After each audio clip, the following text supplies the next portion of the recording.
When it comes to your sexual health, take it from someone who's been there before. Take it from me. Today, Buffalo talks to Noah about the process of coming out to friends and family. Have you come out to your family? I've like softly suggested a lot of things. And I've also like had people in my family like softly suggest stuff to me. They're like, are you sure that you know, maybe, like at least with sexuality, right? The gender thing's like a whole other, I'm like, I don't even know if I want to open that door.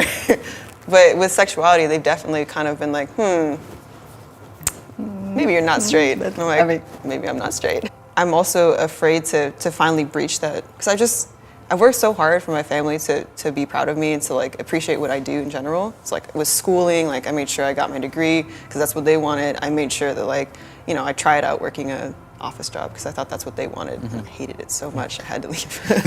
But I tried it because I thought that's what they wanted. And so like in my head, I'm so obsessed with like their approval that the idea of doing something that would like change their perception of me is so terrifying that I'm just not even sure if I can do it. Do you think that you have to come out?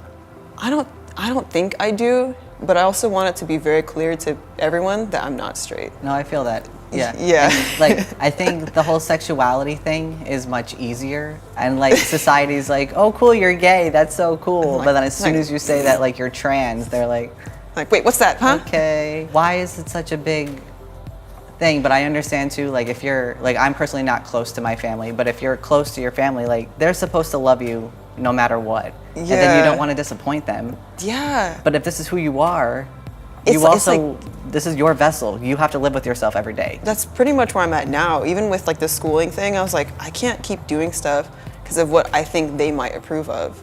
Yeah, it definitely, gender seems to be a whole lot harder to come out.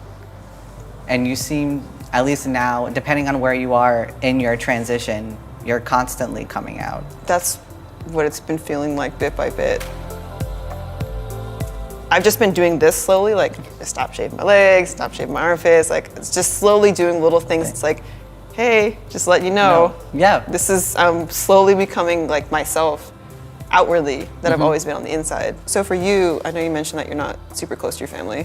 Is it related to your identity and you coming out, or? Yes and no. I moved away from the East Coast when I was about 16. So then once I became an adult, I kind of just did my own thing. And I didn't loop anyone in because I knew I have to live with myself. Yeah. So I transitioned, or I am transitioning, and I told nobody, and I just did it. I'm this close.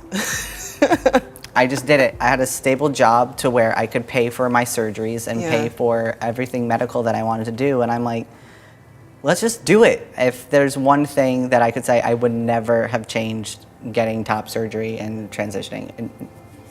Words cannot describe. As soon as I woke up from surgery, I burst into tears because I just felt better. I knew from that second that I just feel better, and that's the whole point. So if you can like get to that point, you should go and do it. Yeah, that's really. But it's hard. It's hard when you can't separate yourself from close friends and family, and like. Yeah, I'm also very codependent. So and like at least mentally, like I'm not like, you know, I'm working on it, but I think that's a big reason why it's so hard for me to separate the idea of myself from like what I mean to other people. I'm like, well, if I do this, then maybe I'm gonna lose the relationships I have with like my siblings and stuff. I'm just like the fear of them not wanting to be around me anymore when like my whole life has been building up to like how I can have a better life with them.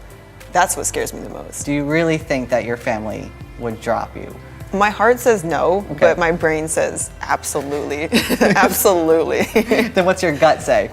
With time, I think that they would be okay with anything. I think they love me, and I think that they see value in me as a person in our relationship. I think ultimately that's what would matter. A lot of people ask, well, why did it take you so long? And I'm like, well, I came out to myself years ago, years before I came out to other people.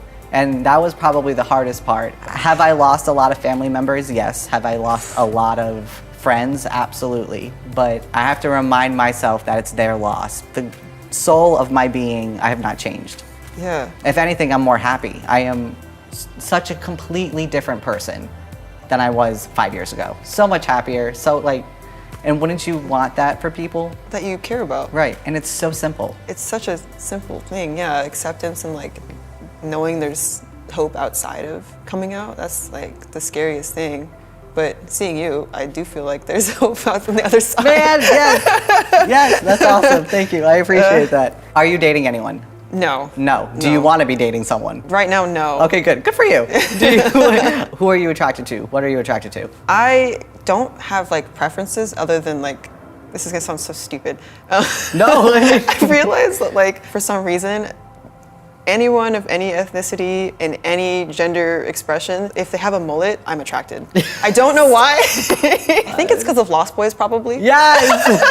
But that's kind of, Yes. yeah, but I have so much to figure out. I can't imagine bringing another person on board for that because I don't even know what's going on. Mm-hmm.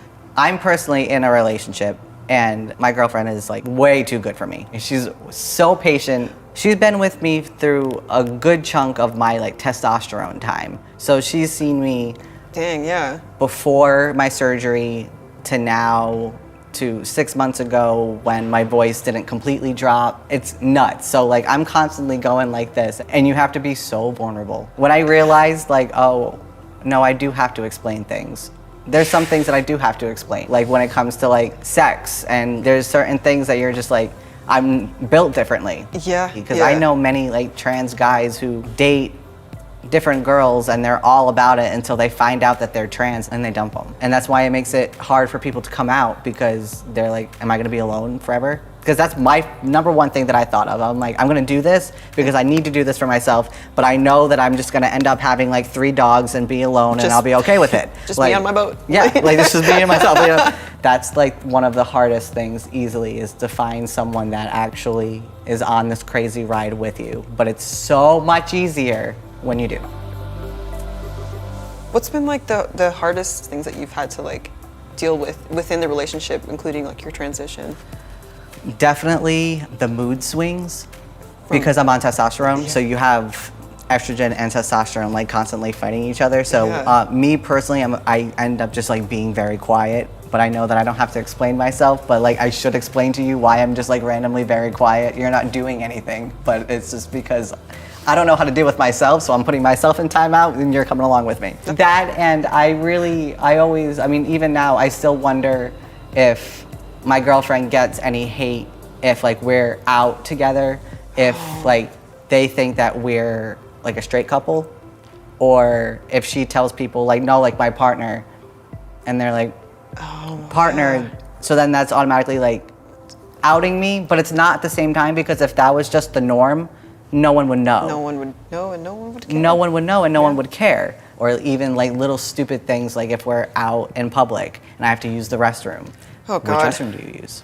And sometimes she'll just like watch people like give me dirty looks and she's like, are you okay? And I'm like, yeah, I'm so like desensitized about it. But yeah, it's things like that that you don't think that may be weird, but then it makes you, it does make you feel like it's scary. It like makes you're it different. Scary, yeah.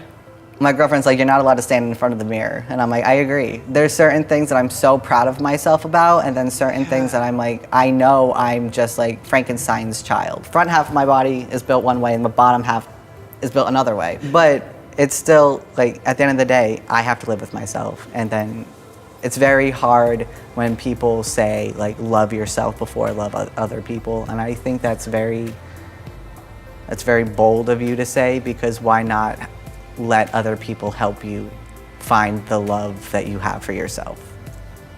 You know, I didn't fully love myself when I found my girlfriend. Oh my God, like no, absolutely not. I think I was like at my most like vulnerable when I met her, and she has helped me find the good in this, constantly reminding me like you're doing exactly what you're supposed to be doing.